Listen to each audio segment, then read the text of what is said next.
সকাল আমাদের বাড়ির সামনে যে বিল, বিশাল একটা বিল, এবং ওই যে দেখা যাচ্ছে, আমি দেখাই, মেন রাস্তা। আমি এবং আমার মেয়ে এসেছি, দেখা যাচ্ছে এইদিকে হচ্ছে তাহিরুদা। এই যে এই জায়গাটা তাহিরুদা শুরু, মাঝখানে এই বিলের মাঝখানে, আর এইদিকে গোপীনাথপুর। শাপলার মাঝখানে, মানে বিলের মাঝখানে, এবং শাপলা যে ফুল আছে তার মাঝখানে হাঁস খেলা করছে। এই যে তো ঘুম থেকে ওঠার পরে আমি বেশিরভাগ টাইম এইদিকে আসি। এখন একটু মানে বৃষ্টির জন্য একটু কম আসা হয়, তবে আসি, প্রায়ই আসি।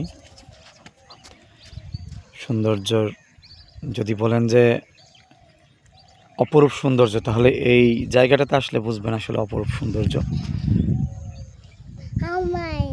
মাঝখানে আবার পানির বরজ হয়, তারপরে আবার বিল আছে, বড় একটা বিল।